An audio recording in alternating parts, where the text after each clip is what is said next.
Record. We're recording.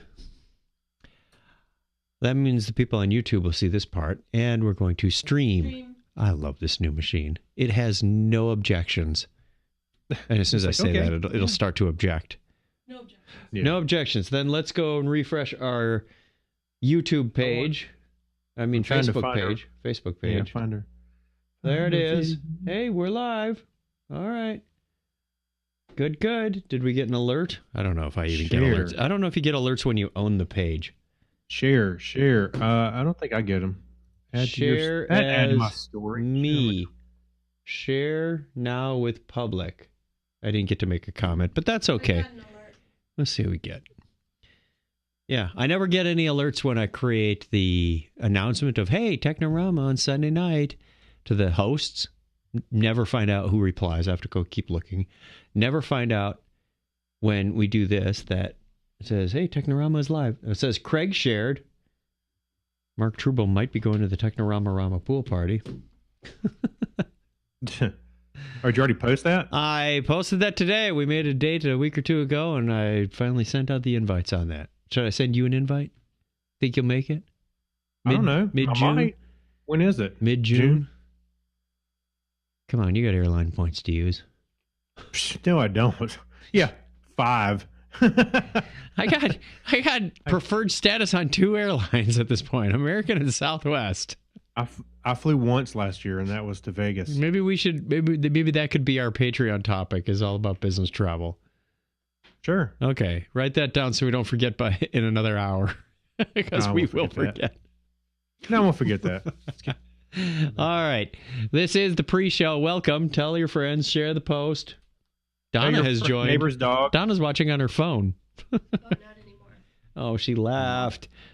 Nice. She That's going was to throw bored off of it. all our She was bored. stats. You got bored. Throw our stats off. Average viewing time, 13 seconds. Right. Yeah.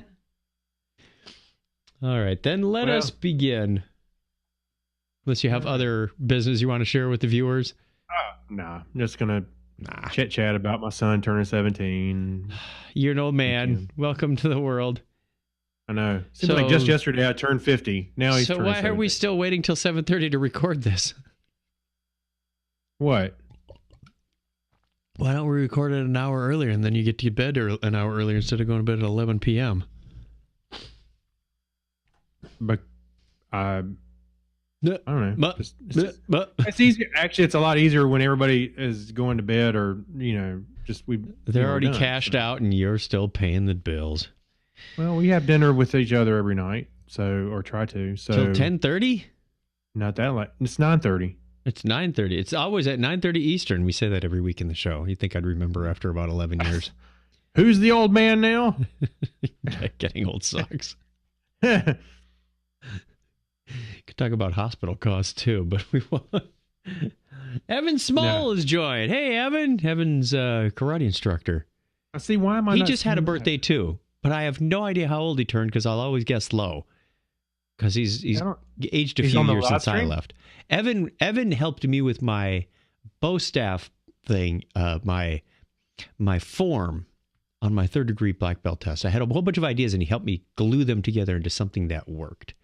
No, I was just saying. Oh, well, that's great. I'm just saying. Do you see him on the live stream? Yes, he said he jumped right in because he's one of my friends. On the shared What? one? On the Technorama one. Oh, Because it only shows you your friends. Now, when you watch it later, this is what I found out. When you watch it later, you get everybody's names because it shows the comments and who joined in real time. As I was scrolling through last week, so I'm like, oh, wow. Oh, there's some of Craig's friends. Why don't we see those in real time when we're broadcasting?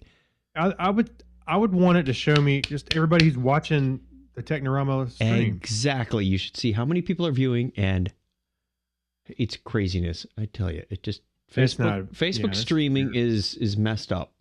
All right. Anyway, let's begin with the intro, the short intro again.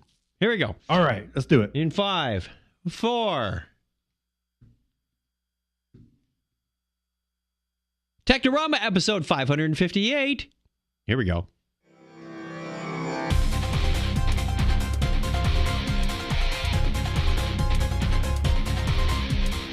Hey, welcome to Technorama. This is the show that takes a lighthearted look at tech, science, sci-fi, and all things geek. If this is your first time joining us, thank you very much. We appreciate it very much. If you're welcome back. No, you are welcome back. If you're returning, then welcome back even more. Back. Darn it. Always. Let's start over. No. Hey, please, let's not. The virtual welcome mat is always out for you. It is. We'll leave the porch light on for you. It attracts bugs and podcast listeners, apparently. Geeks. More geeks. I'm Chuck Tomasi from sunny Phoenix, Arizona, and joining me as always is Craig Stepp. How are you, Craig? I'm great. I'm feeling a little older. First you have a birthday, then your son has a birthday. How's that go? Yeah, I know, right? Before I know it, yeah. Well, hopefully we continue to have birthdays. Let's put it that way. That's right. I shouldn't mouth off because I've got one in a few weeks. Yeah. Uh-huh. That's right. But we'll still do this show like we're in our teens or 20-somethings or something. I'm not sure what we're doing here. Yeah. Never you're only as old as you feel or act. No. Act. I'm more in the act thing. Yes.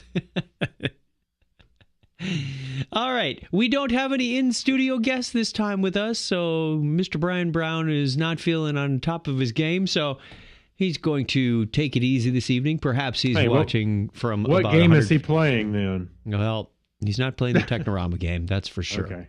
Let's get into the feedback, shall we? All right. Have plenty. Yeah.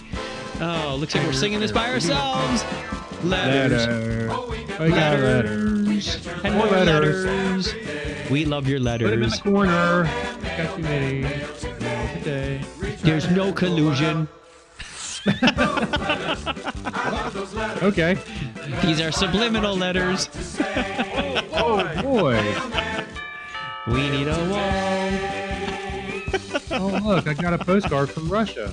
Wait. All right, first one is from Claudio Miranda, longtime listener. Hey, fellas, great show as always. I know I'm late to the party, but I figure I'd throw my impacting game or games from the previous episode. You know, it's fine. You can give us feedback from a show we did 8 years ago, and we will still read on this show. Well, it is podcasting, so it is time shifted. So, oh heavens, yes. So your feedback can be also. I am finally catching up from being 2 months, maybe even more behind. I was well into late February, listening into early December, catching up on shows, but I think I'm almost into this week now.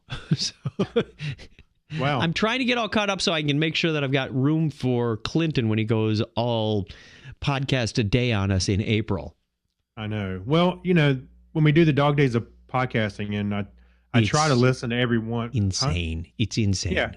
Yeah, I try to listen to every one, and it's hard to, so you always get pushed back. Your queue gets pushed back. So yes, especially when you get to the tail end, and we're really making that final rush for Dragon Con. I'm okay until about the last week, then the wheels fall off. And I go, man, it's just another Chuck. Oh, God, I listen to him again. I try to keep it short, like, hey, Craig, talk to you tomorrow. Yeah, right. And he can't even squeeze that into his schedule. Yeah. All right, let's continue with Claudio's. But for me, the games that have had an impact on my life were text adventure games as well as Doom. I know that Wolfenstein 3D was mentioned, but Doom, I'm going to say it that way every time, further surpassed that in terms of immersive 3D-ish frames per second. Yes, Doom was the one that came out with its own engine. I don't think Wolfenstein had its own engine, but that one certainly did take it. Quake, or maybe I'm thinking of Quake. Was it Doom or Quake? Which one had the engine you could build more stuff on? I can't remember. Well, Quake did because you could skin everything. You could make your own maps. It was a little confusing to do, but now it's much easier with different engines. But yeah, it had an engine that you could use. I can't remember if it was whether it was Jonathan Strickland on tech stuff or the people on Stuff You Should Know. One of them talked about game engines. It was probably Jonathan.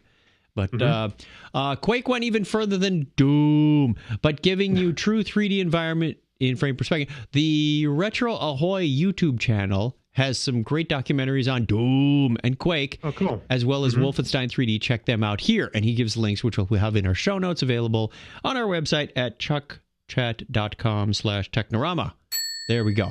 So he's got one to Retro Ahoy Doom, Retro Ahoy Quake, and Retro Ahoy 3D Wolfenstein. What you just deleted the link on us? It's just a YouTube link. He's making the link part of the text. Yes, because that is appropriate for the web. Yes. As far as worst game I've ever played, that was last week's, and we'll get into this week's as well for the responses to this. I can't say it was E.T. because I actually enjoyed and finished that game as a kid. You're probably one of the first. What? And only. In spite of the sprite collision frustrations, I actually read the fine manual, or TFM. Right. Read the fine manual. Why is my thing scrolling on me when I'm not touching the mouse? I was cleaning up the show notes. Oh, you're doing that. You're making the document shorter, which makes my text scroll off the screen. Thanks, man. You're welcome. Live editing. It's a wonderful thing. Where was I? That's right. Despite the sprite collision frustrations, that's a good tongue twister, at least for me, anyway, I actually read the fine manual like a proud card-carrying nerd before I graduated to geek status. I can say that it was Superman 64. I had heard stories of how bad it was, but didn't believe it until I tried it myself. Horrible mechanics that made me long for the old Atari 20. He longed for the Atari 2600 Superman game. That's saying something. Yeah, especially Yikes. going from the Nintendo 64 version. Wow. Okay. Anyway, Oni-Zeroni. Oni-Zeroni. That's my Wi-Fi password. Oh, no. You know what? We should make a recipe of an Italian dish called Oni-Zeroni Oni-Zeroni. from Chef Boyardee. Oh, yeah. We also have website comics. You didn't know we had comments on our website, did you? Imagine that. No. I was looking at the links at the top of our show notes, and I went, okay, we can finally kill off Google Plus because it's dying. Careful, that bottle is a little slippery for whatever reason. It's Google Plus is going away in April, I believe it is. They're shutting it down. So I took that off our show notes, and I went, website comments. Have we checked website comments? Have we checked voicemail comments in a long time? It's been so long since anybody left us voicemail. So I checked both of those and went, oh my gosh, like yesterday. Oh. We had someone leave a website comment. So I included it. Steve Tro, I believe I'm saying that closely enough. Traux or Trow. Left us a comment to a Facebook page called the Choi Brothers Flashback Arcade. Wow, this is cool. Yes. And I believe There's my Tron. Yep. They've got house rules. There have been a lot of questions regarding children at the arcade. Well, our target audience is 15 to 80-year-olds. Children are still welcome with proper parental guidance. We have posted the following house rules on top of the Facebook page on the front door of the arcade and the register. So please, if you're bringing young children, look over these house rules before coming in. This is a real place. I'm trying to find the location of it. Shoei Brothers Arcade is with Logan. They posted. They get some regular posts in here. I encourage you to look at the. They are in West Virginia. They are in West Virginia. Okay, good. Yes, if you go to the About. If you go to About, it says they're in West Virginia. Where is the About on that thing? I can't find it. Pinball machines and video games and About on the left. Yes, 405 28th Street, Vienna, West Virginia. So if you're in the West Virginia or D.C. area, let's find out. It says they're closed right now. Darn. Yeah, so wait until they're open. But here in Rock Hill, there's a place called Joe's Arcade, and they refurbish old vintage arcade machines. And they have a showroom, so you can go in and play. I hadn't been in there in quite a while. And they've expanded, so they were in one shop, and now they've kind of moved over, so they've got a bigger space now. And I might have to go in there and take a look. But they had last time I was in there, they had a bunch of video games in various states of repair. A bunch of them were running. Then they also had a bunch of cartridges, like 2600 cartridges and stuff like that in there as well.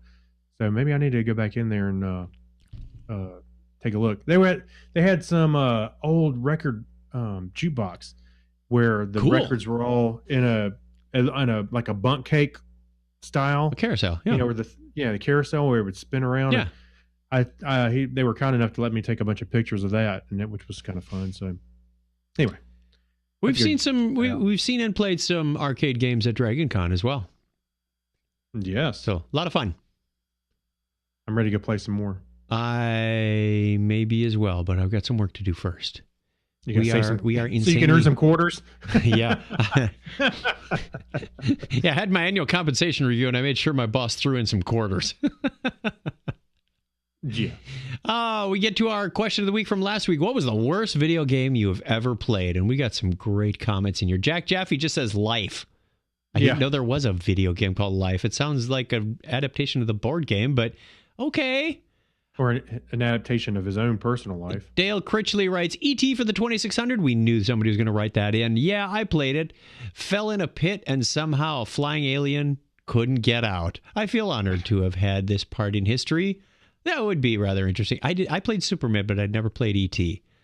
I'm trying to remember. I don't think I ever owned E.T. I remember a kid had it, and we were like, oh, that's okay. And then messed with it for a little bit, and that was it. Well, Tiffany writes back and says, it's a well-known glitch that had that massive glitch. Ironically, it makes the game a bit more valuable. I wonder what you could get for an ET cartridge these days, knowing the whole story behind the landfill in Alamogordo and all that good stuff. I bet you, I don't think you can probably get much for them. I'll bet someone with a 2600 wants one of those just to say they have it. Well, let's pull up eBay and see what... you do that while I'm reading some more of these replies. Dale writes back, Yep, but he asked, it just so happens that the worst game I played actually is the worst game ever, but yeah, historical artifact. Myron Dubler says E.T., of course. Lucas said E.T. as well from his girlfriend Nikki, and that was before he saw the comments. Grand Theft Auto from Christy Hartman. Interesting. Brian Parker writes, he says, got to join the crowd for E.T. on the 2600. Tiffany Mangan, wife of Jack Mangan, who's a frequent guest on here. She's been on the show as well. Writes in, Echo the Dolphin. Danthal Fairbairn says, Spawn for PS1. And John Miller Jr. says, Superman 64, a game so bad, game pirates don't bother with it. That's pretty low. By the way, you can get E.T. on eBay for $6.95. I'm in. Cartridge only, tested, work perfect. That's what they say. A little dirty, just have to brush it off. Came out of the landfill. Yeah, blow the dirt off. May smell like landfill. So thank you to everybody who commented on that. We appreciate it very much. We will have another question for you at the end of the show and post that on Facebook as soon as Saturday, we'll say. Yeah. Should we do the history thing? Yes. We do not need to roll D20s because it's just us. Where is the history music? There it is. On this date in history for March 6, 2019. I do that just as a joke. It's March 6th. It's the 65th day of the year in the Gregorian calendar. There are 300 days remaining in 2019. It was on this date, March 6, 12 BC, that the Roman Emperor Augustus is named Pontifex Maximus. I'm sorry, I'm just thinking about Life of Brian again.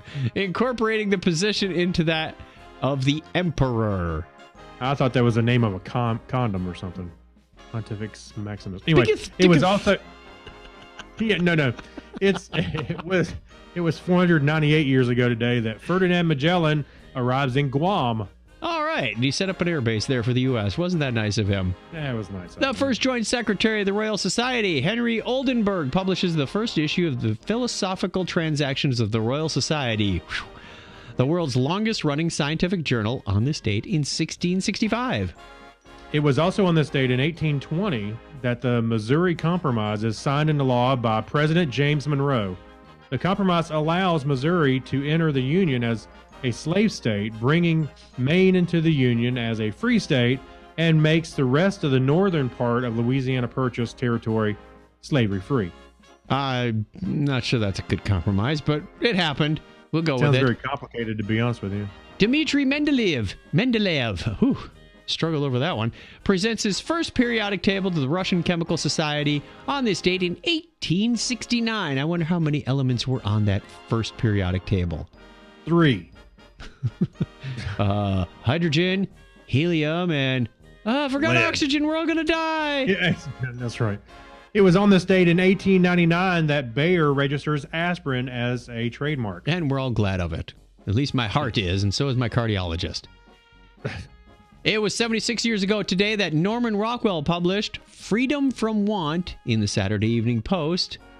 Move your cursor, please.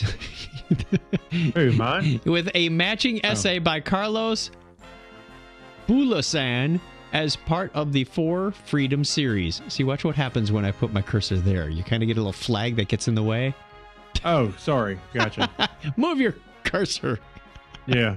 I was on this date in 1975 that for the first time, the Zapruder film of the assassination of John F. Kennedy is shown in motion to a national TV audience by Robert J. Groden and Dick Gregory. That had to be pretty shocking. I don't remember that particular moment in 1975. I'm sure we've all seen the Zapruder film of the assassination where the motorcade is coming down. And anyway, March 6, 1992, the Michelangelo computer virus begins to affect computers. All right. And happy birthday goes out on this day, too. French author and playwright Cyrano de Bergerac, born on this date in 1619. You know what story he wrote, right? Yeah, it was, started to say Roseanne, but that was... That was the movie. I know. The dude with the big nose. Yes. Okay. What about it? German physicist and astronomer Josef von Fraunhofer was born 232 years ago today. And Aaron Lufkin Dennison, American businessman, co-founded the Waltham Watch Company and was born on the same date in 1812. Watch. He went up to his friends. He goes, watch, watch, watch, watch, Watch it. watch. Boo. A better comedian than me. Born March 6, 1906. Lou Costello was born today. And Ed McMahon, the American comedian, game show host, and announcer, was born 96 years ago today. Wait, I don't remember him being necessarily a comedian. Sure, we'll go with that. Guy. He was a sales guy. Ed McMahon? Yes. He sold stuff before he got on TV and stuff. So well, he was most notable in my memory from the Johnny Carson show. Yeah, a little sidekick. Gordon Cooper, American engineer, pilot, astronaut, was born on this same date in 1927. An Italian economist and inventor of Lorenzo's oil, Augusto. What? We don't even know what Lorenzo's oil is, but okay, we'll go with that. Yeah, Augusto Adone, born on this date in 1933. Oh, I loved him in Deep Space Nine. Adone. Actually, Adone. I'm sorry.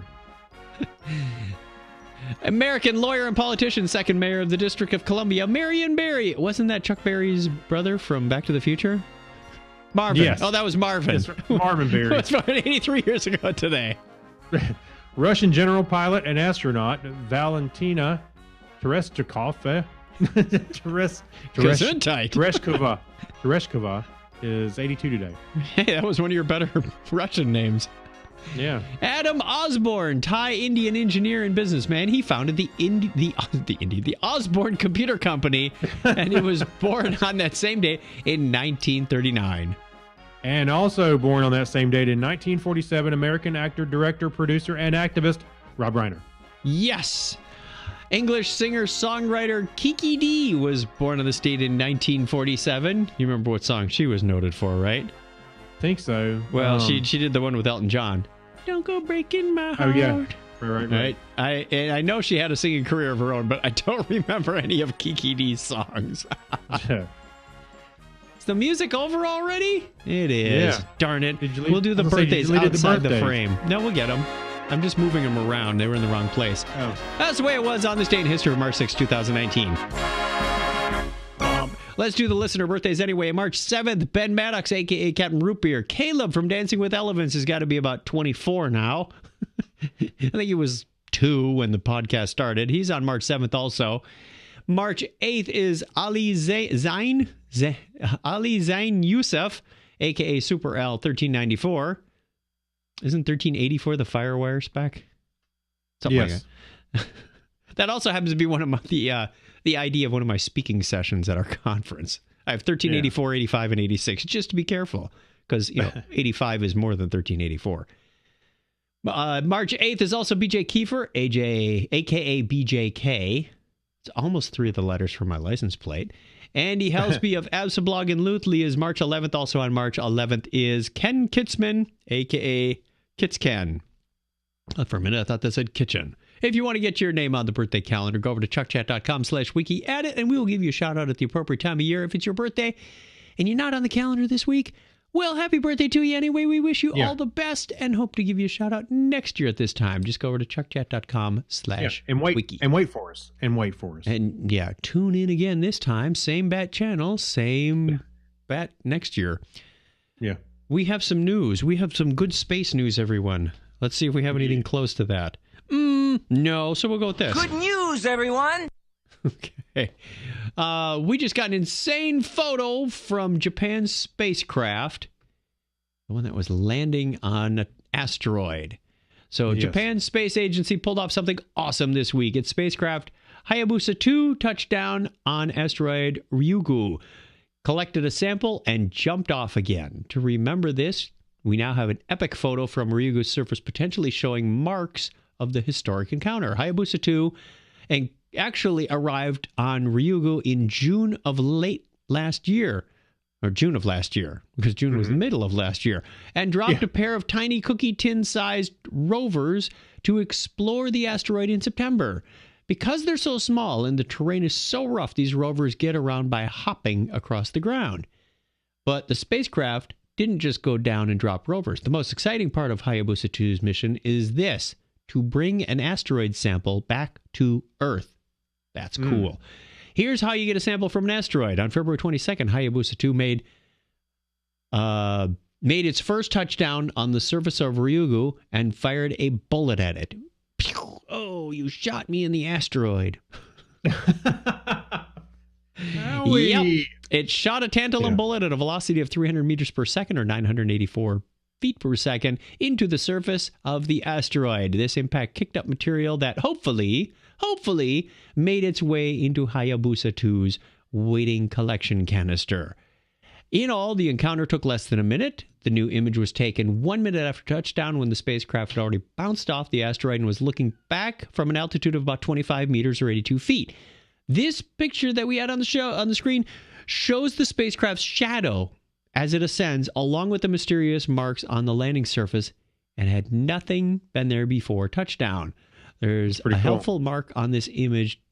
The purple circle, which we don't have on the screen, but you can find through the show notes, is the landing site before and after the red arrow points.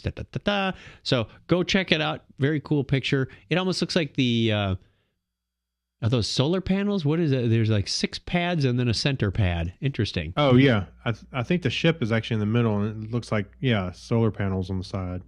Or that's just the feet that it used to push off. That's true, too. I don't know. Not a lot of gravity on an asteroid, but enough so you can land, grab your stuff, and push off. We have more space news. More, you say? We like space news. Yeah. So humanity has a 30 million page backup plan and is heading to the moon. Okay. Thanks to SpaceX, by the way. So when SpaceX Falcon 9 rocket took off last Thursday night, it carried humanity's entire backup plan with it. So I don't have to worry about losing my podcasts. Are they doing the seed bank that's frozen in the... Maybe. So let's see. So it headed to the moon, the world's ultimate cold storage unit. I don't know about the world's, because it's not really on the world.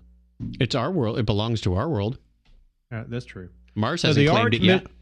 Yeah. So the March Mission Foundation created the Lunar Library, a 30 million page long compendium of humanity's greatest cultural offerings. Oh, so our podcasts are there. Oh, thank goodness. We're part of the greatest cultural offerings. If we're the greatest we've got to offer, we're screwed. We're like one sentence on one paragraph on one page of that 30 million page compendium. Yeah. Don't listen to Technorama. Anyway, so under no circumstances. Yeah. So encoded on its specifically designed disk meant to last 1 billion years, and sent it to the moon to keep it safe. The disk is being carried to its final resting place on the moon's surface aboard Bereshit. Excuse me? Israeli, huh? Yeah, excuse me. The Israeli spacecraft. Does a beer sheet in the woods? Only if it falls you can hear it. Never mind. It was an Israeli spacecraft that carried it to space on the Falcon 9. What are you doing? I don't know. I think an ad starts to play. Is that on my end or your end? Something starts to play. Oh, stupid music. Yeah, Actually, thanks. Mute the site. So the Lunar Library contains a vast archive of human history and civilization. Okay. Covering all subjects, cultures, nations, languages, genres, and time periods, everything from the contents of Wikipedia to a compilation of human languages, the Rosetta Project, books selected by Project Gutenberg, as well as genome maps, 60,000 analog images of pages and books, photographs, illustrations, documents, and much of the world's greatest art, music, literature, and scientific knowledge. It is all encoded on a disk that is composed of 25 nickel discs. So you can get your set too at Amazon for $1.25. Yeah, each only 40 microns thick, made for the AMF by NanoArchival. So it's the modern version of microfiche. Yeah, I'm just wondering, how do you read it? So it says it's encoded on it. Yeah. You know, like a record, you know, somebody could probably figure it out because it's got a groove and but neat. I don't know. That's pretty cool. I'm glad someone thought of, putting it up there. I hope that there's frequent software updates, because we're always writing new material. I was going to say, it's outdated as of last Thursday. As soon as you publish it, it's out of date. That's right. Yeah, I can see that. Hey, they're getting ready to launch, and the guy's running, shaking some papers in his hands. Wait! I've got patch 1 ready to go. Patch 1. All right. Next story is also space related from NPR. Space station celebrates a new era in exploration with the arrival of SpaceX capsule. Humans have entered SpaceX Crew Dragon while in orbit for the first time just hours after the commercial spacecraft docked with the International Space Station on Sunday morning. The new space vehicle, carrying only cargo and a human dummy, who shall remain anonymous, launched Saturday from NASA. It was not a member of the Technorama staff. No. Launched Saturday from NASA's Kennedy Space Center in Florida. That's actually where Brian's at right now. Sorry. Careful. Careful. He may not come back. Yeah. Let's see. On Sunday, the ISS crew watched as Crew Dragon became the first American commercial space vehicle designed to carry humans to dock at the station, according to NASA. Astronauts David Sanjak and Oleg Artemyev, we're going to go with that, swung open the hatch and entered the capsule at 7:07 a.m. in Houston. What were they doing in Houston if they were... Okay. Where NASA employees watched. The successful maneuver was also greeted with cheers. Period. In Houston. Yeah. I don't know. That was a comma. Yeah. The successful maneuver was also greeted with cheers from the Hawthorne, California headquarters of Elon Musk's ambitious space company. Quote, "Congratulations to all nations, private space firms, and individuals who wake up every day driven by the magic of explorations. American astronaut Anne McClain, the third crew member on the station, said at a welcoming ceremony broadcast over NASA TV, "This day belongs to all of us." So good on them. We now have SpaceX Dragon going up. Hey, I had a funny thought when I saw a picture. I don't see it in this article, but it's a picture of the dummy was sitting in the seat. It looked like the Starman, that's in the Tesla, and he's sitting there. And I just thought it would be hilarious if SpaceX didn't tell anybody, but put like a model of a xenomorph in the capsule. So when they opened it on the station, whoa! or one of the creepy skeleton space guys from Doctor Who. Who turned out the lights? Who turned out the lights? That's right. They have no sense of humor. Yeah. Quick, jettison this thing. Xenomorph. The dummy should just have the face hugger on it and leave it at that. That would have been hilarious. Okay, then. All right.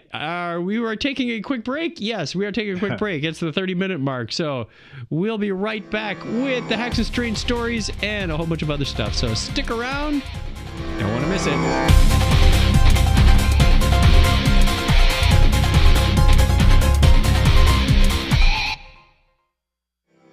You know what? I got nothing. Okay. That was the quickest break I've ever taken in my life. Give me enough to take a sip of water.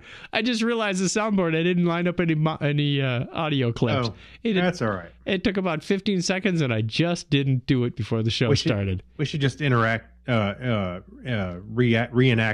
our IDs and stuff. Hi, I'm so-and-so. You're listening to Technorama. Yeah, you're a so-and-so, all right. Yeah, I'm a so-and-so. Go ahead. Which one do you want? You want the dice roller or do you want the hearing aids? I'll go with the hearing aid. This one. All right, go for it. All right, so Tempian is developing an open source hearing aid hardware based on Teensy 3.6. Is that an OS hardware? What is that? I don't know. Let's read on. I'm kind of curious. That's why I threw it in here, because I thought it sounded interesting.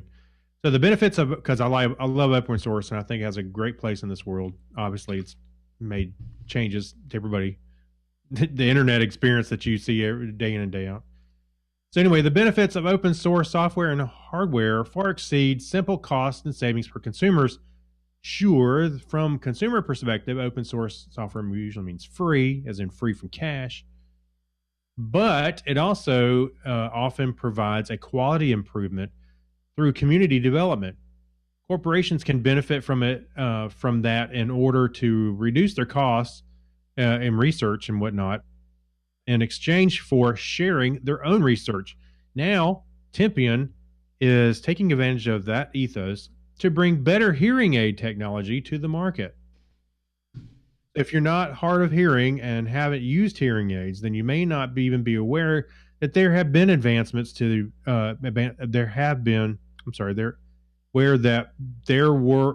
there are advancements to be made. Get those verbs right, Craig. I kept seeing the weir in there. So where anyway. No. So at the most basic level, a hearing aid has three major components: a microphone. I started to say microwave. A microphone, an amplifier, and a speaker. The hearing aid picks up the sound through the microphone, amplifies it, and then pipes it through the speaker in the ear, hopefully loudly enough to be heard. So the problem is that simply making something louder doesn't necessarily make it easier to hear. And I think you've talked about this, being able to tune, the range you're listening to make it easier to pick out stuff in a crowd. So especially as it relates to aging, hearing loss often affects some frequencies, which is what I was just talking about. So someone can may be able to hear at low frequencies, but not high ones. And just cranking up the volume is only going to drown out the high frequencies, where the low frequencies they already hear. I won't go into all the detail, but Tempian will be launching this technology which is a board with a microphone and headphone jacks through their own website on March 1st. The goal is to promote research and improve the quality of life for people living with hearing trouble. At launch, it will cost about $299. Of course, because it's open source, you can go ahead and make your own device by heading over to the Tempian GitHub page, and they have information on how to build it if you would rather. So this looks like cool. This looks like the device would hang around your neck, because it's obviously too big to go in your ear. The circuit board, based on it doesn't have any exact measurements on it, but there's one being held in the hand, and it easily fits in the palm of your hand. So I'm guessing it's a neck-wearing device, and two headphone jacks would imply a right ear and a left ear, which you would be required to wear earbuds at all times. The device itself is a microphone. Now, this is similar to other devices that I've seen. The ones that I wear, I have some Miracle Ear devices. I got them last June. Very happy with them. But they tend to be pricey because you're paying for a very small form factor, very discreet. In fact, I was watching a video that we made at work in January, and I had to look closely. I knew what I was looking for. But did I wear my hearing aids on that video? Because I honestly couldn't tell that closely. It was 1080p, and I'm looking at the video. Going, I really can't tell if I am or not. Oh, wait, there's the clue. I found it. Well, yeah. When we were on the cruise, I don't remember. I mean, I saw you with them, but they were so small. I didn't. You don't even. Yeah, they're small, and they have great service because I go in about every 6 months, get them cleaned, get them tuned up. They recheck you annually. So there's a service that goes with this. But like they said, just turning up the volume doesn't fix a hearing problem. You have to. I had a very good analysis and a profile made of what frequencies I could hear. They spent probably an hour doing a speech analysis of, okay, repeat this phrase. Now, what letter did you hear? And count to this and do that. And after an hour, they came up with a profile and put that in as the initial format. Then went back, I think it was once a week, to do a further analysis. What's working? What doesn't? It kind of echoes here. And I'm seeing. So, that was part of the package that I bought that was pricey. I don't know what this means, because if I'm losing hearing on the higher end frequencies, that's the part they tune. And that's what this device does also. Like they said, just turning up the volume doesn't help you because you'll just get more low frequency and not really make up for the high frequency, or the other way around, of course. I'm curious. I have a question. Yeah. So when you enable the processing part where you're filtering out frequencies and fine tuning to what you want to hear, is latency an issue? No, not well, at first it was, because I was picking up my own voice, but they had to do sort of a noise cancellation on my own voice. So it was as if I had like a condenser microphone a foot in front of my mouth, and I was listening through the headphones. I could tell there was a little bit of latency. It was like being in a large swimming arena. A natatorium is what it's called, where you get that echo off the wall, but it's ever so slight. But once we canceled that out, it was pretty good. And again, some of it is your brain retraining. Like when you first get glasses, like, whoa, things are a little distorted. 2 years later, you don't notice that when you're wearing glasses. Now, if you go to contacts and then back to glasses, especially progressive glasses, you'll notice that. So this is an interesting project. I have heard things like this were coming. The hearing wearables is a huge market that is going to drive the cost down. So instead of paying $5,000, $6,000, $7,000 for a pair of high quality hearing aids, you could be paying $200, $300, or $400. Now, I know what the quality and the service is like out of those remains to be seen. But if people like Apple got into this and having Apple hearing aids or wearing the AirPods had a hearing component to them, that would be incredibly useful for a lot of people who just can't afford that right now. Well, I mean, they're nowhere near the quality you have, but I have some wireless earbuds that do. I can listen to ambient sounds, and you can kind of tweak it a little bit. I particularly like the fact that I can take mine and, instead of listening 360, I can take the microphone and say, all right, there's a lot of background noise in here. I want to shape it to focus. I mean, it's not totally isolating everything, but it turns it more into shotgun microphone, where it says, just listen more intensely at what's right in front of me, so we can have a conversation in a noisy restaurant. Yeah. So I remember you telling me that the wife filter worked pretty good. There's no wife filter. Stop trying to get me in trouble. I want child canceling headphones. Yeah. So when you're on a flight and someone's crying, I don't want to hear it. Yeah. Real quick before we move on. Yes. So what kind of battery life do you get on those things? I get about a day. So I've got the rechargeable ones. If you get the ones where you replace the batteries, you can get like a week, 2 weeks out of them. Oh, but wow. I went with the rechargeable because I didn't feel like opening them up and changing the battery. My parents have the battery changing ones, and you get like lifetime supply of batteries. So it's with the service that I got. So if I'd gotten and they were a little cheaper too, but I paid the premium to get the rechargeables. So at night, it's like your watch. You put them in the charger, you pull them out in the morning, you're good to go all day. Yeah. So it's not like you can't hear without them, but it helps when they're there. Right. Again, it's like glasses. I can see, I can drive. if I try to read, it's very difficult, and I'll get a headache really fast without glasses. Okay. I hear much better with hearing aids, but there's most days around the house where I'm not wearing them, just because I get up so blasted early I forget, and then by the time the day is already marched on, it's like I can do without them. But I use them all the time when I go out, and I ask Donna. I'm usually halfway to the car. Go, oh, forgot my ears, and go grab them off the bedstand. They're in the headboard, so the cat doesn't play with them because they are small, and if they're left out in the open, I'm sure he'll start batting them around, and their cats will not leave anything alone. Nope, they won't. Especially if it's expensive and small. Oh, look at this. Yep. What did we lose? We lost a remote. No, we lost something and found it under one of the end tables in the living room. You're like, from the bedroom to the living room. I forgot what it was, but it was like, where is this thing? And we looked and looked and looked. Finally, it turned up in the living room. Oh. So, anyway, I was watching TV. Speaking of little things that cats like to bat around, D20s. Yeah. Yeah, they have a lot of... Todd often gets up on the desk in the studio and knocks mine off the desk. So, if you want to know how fair your D20 is, we got an article for you. Matt Fickett Art at mattfickett.com created a dice roller. It's a little cup that has a D20 in it, and he takes a picture of it and then analyzes it. So an automatic system for rolling a polyhedral die and taking photos of the rolls, extracting the image of just the die from those images, clustering the images of the die by which face is shown, and analyzing the results.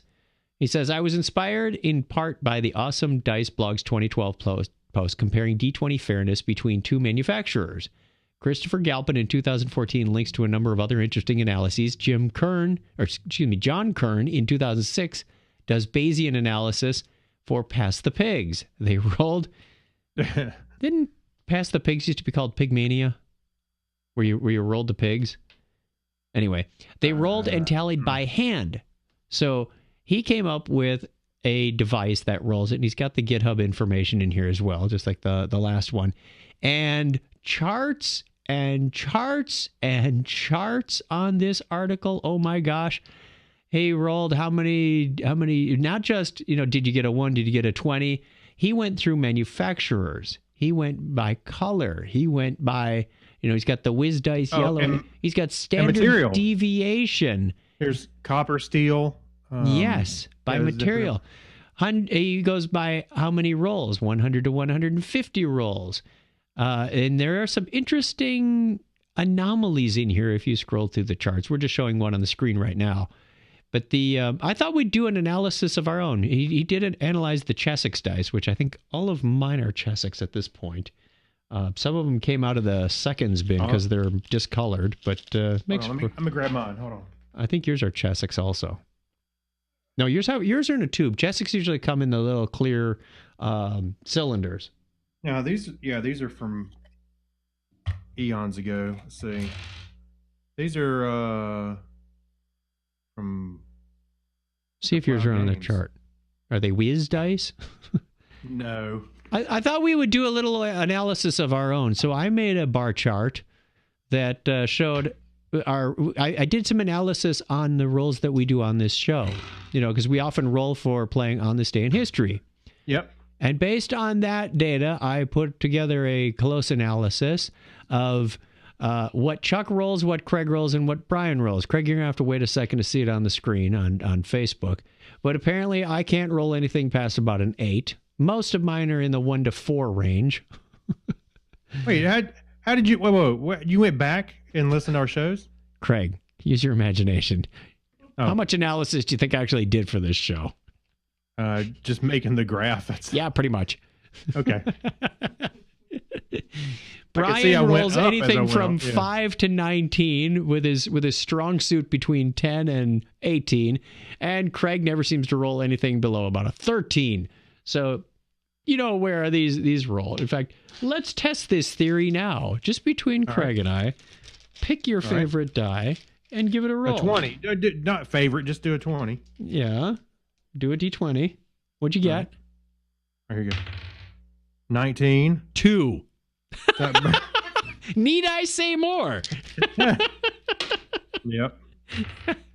12, 4, 20. He'll do I this got all 20. night. Yeah. 3 o'clock in the morning. 9. I didn't have to do a whole lot of research for that graph. It pretty much speaks for itself. Yeah, there you go.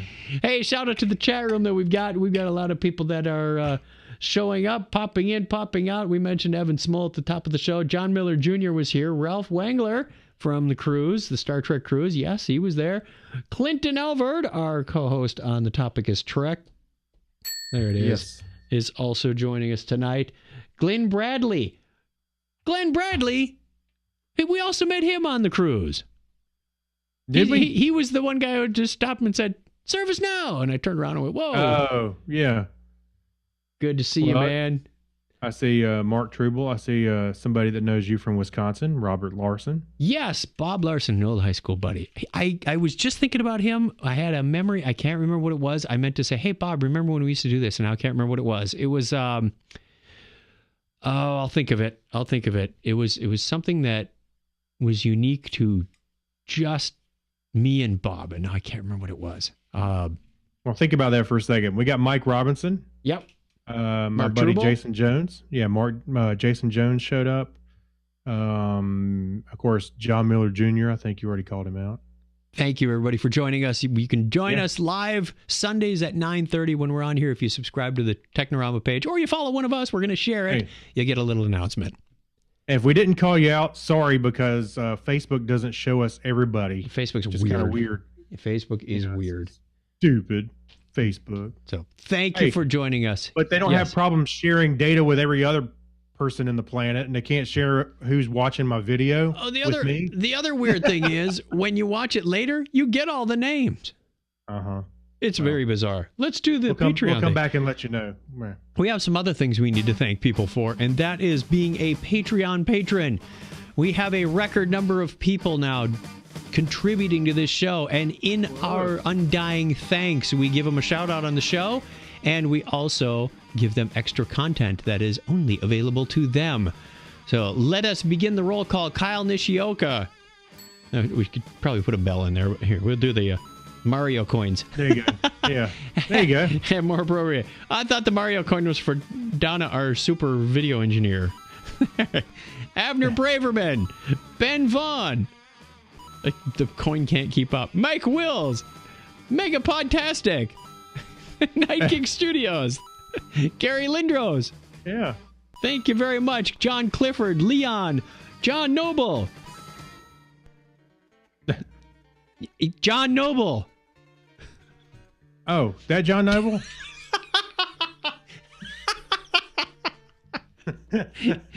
Does the term asleep at the wheel mean anything? Uh-huh. What? Our John Noble. Chris MC. Alexis Duran, a.k.a. AD Dude. Saturday Morning Media, a.k.a. Grandpa Choco. Steve Therian. Yorga Schrawin. What was Yorga's new name? That's Steve Therian? Yeah, that's Steve Therian. What's Yorga's new handle? I don't know. What was it? We got to go back and listen. I'm trying to remember what we named Yorga. Everybody was going to get a handle of this. John Miller Jr. Does he have a handle? Yeah, but I won't share it here. It's not family safe. Amber Hellstead, Harold McKinstry, Amy Bowen, Denise Inglis, and Stephen Weshy. Weshy.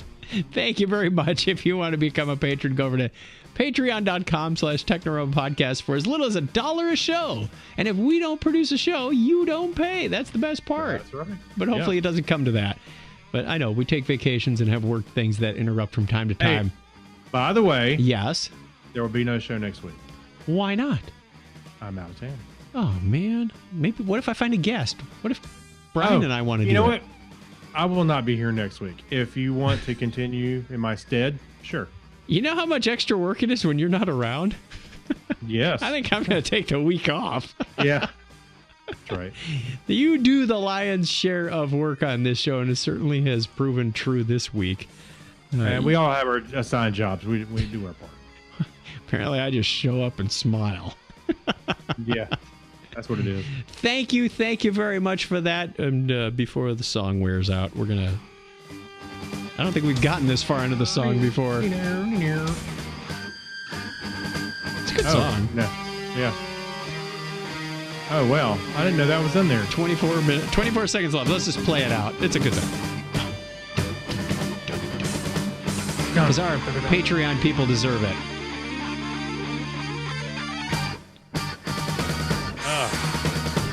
That is pretty good. Love that. Nice. Thank you very much. I got to find out who did that so we can give him credit for it. But that is the metal version of the Imperial March, apparently. We have the... It's for the Chrome Darth Vader. Geek Library. Captain Phasma? Yeah. Into the Geek Library with you. Yeah. This one's all yours, buddy. I thought this was an interesting webcomic, so I thought I'd put it in here in the Geek Library. Yes. So it's in the future where our world has become an exercise in contradictions. We are more connected than ever, but alone. Healthier, but ever sick. Safer than ever, but ultimately vulnerable. The Seed is a story. Seed, which is the name of the webcomic, is a story for these future times where the relationship between a girl and an AI system begins simply, but quickly complicates things for an entire world. Where are you reading this? Because all I'm seeing is the webcomic itself. I put the description in our show notes so we could read it. Oh, good idea. Oh, there it is. Yes. Yeah, and I actually linked to the first episode, so that's where the link goes to. Anyway, You can just go to the website and look at it. But if you scroll down, you can see the guys are working on the AI. The AI is not responding, but it's actually working. It's just not responding back to them, I guess, because it's frustrated. Anyway, go check it out. I think from the episodes I read of it, it's really interesting. But if you scroll down, it's like a really long web page. Yeah. But the comic reveals itself as you scroll down, which I think is really cool. It has a manga format, if I'm not mistaken. A little bit. Yeah, a little bit. So I think they got like 18 episodes now. So I think it's enjoyable. I'm kind of digging the artwork. Yeah, it's good. I just look at the pictures. Yeah. I didn't read it. Words. Oh, picture. That brings us to the end of the show. We have our question of the week this week. What brands are you loyal to and why? For example, Apple or Google or Coca-Cola, Nikon. Doesn't necessarily have to be something in the tech sector. Could be like Coca-Cola. Why are you loyal to those? Nike, Nikon, Nikkei? Well, for a long time I've been loyal to Nike because that's the only shoe I really felt like I was comfortable in. What? What? You're not in the Adidas or Puma camp? No. Go listen to Ridiculous History, their episode on the Dassler brothers, Adidas versus Puma. It is.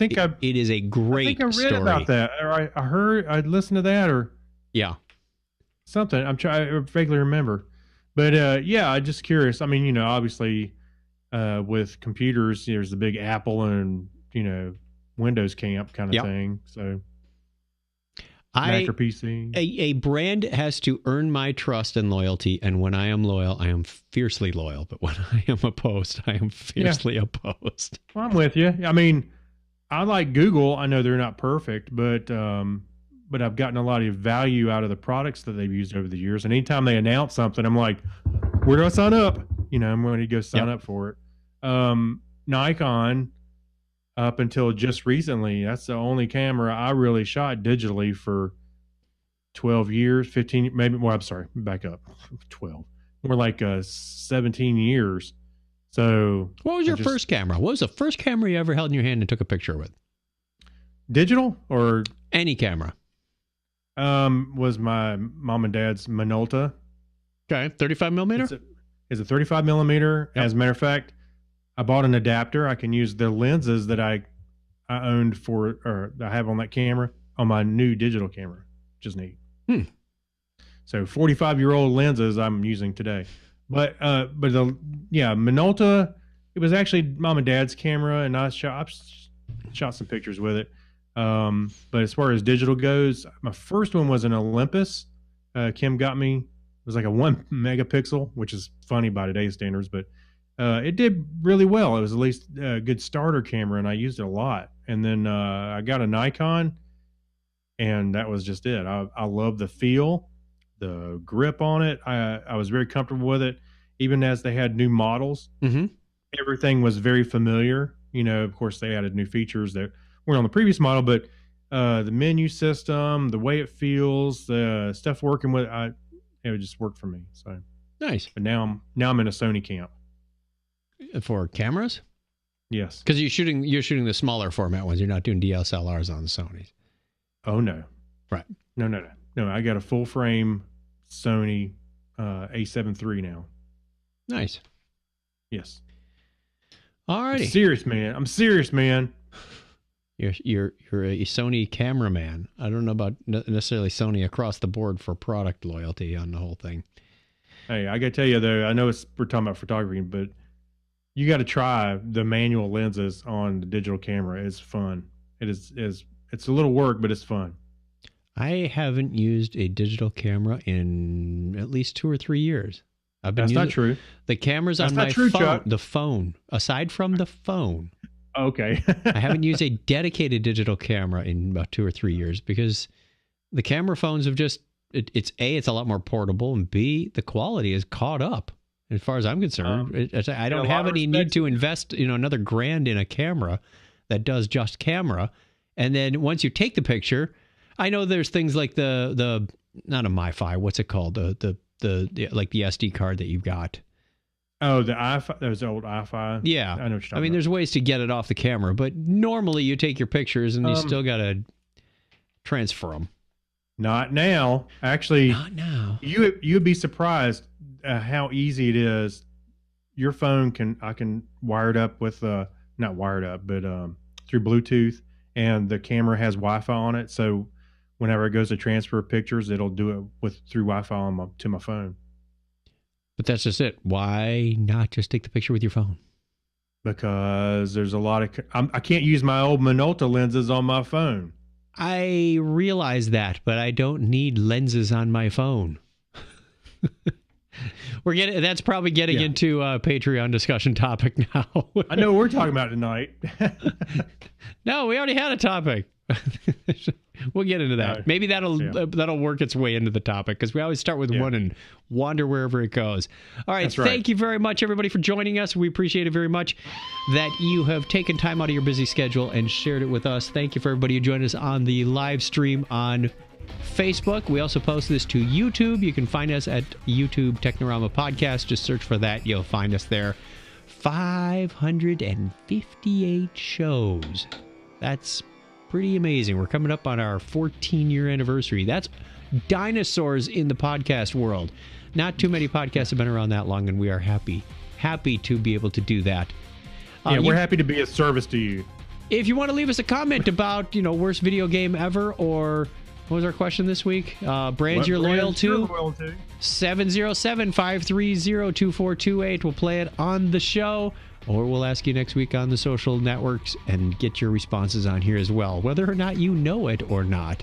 So until next time, give us binary high five, Craig. 101, everybody. Hopefully you're loyal to our brand. And we're done. All right. Well, they wouldn't be here if they weren't loyal to our brand. Thank you. That's true. Thank you. So that takes care of it for this week. Thank you very much for watching on Facebook and YouTube, and we will talk to you again real soon. Bye. Hasta later. Thanks, Donna. Bye.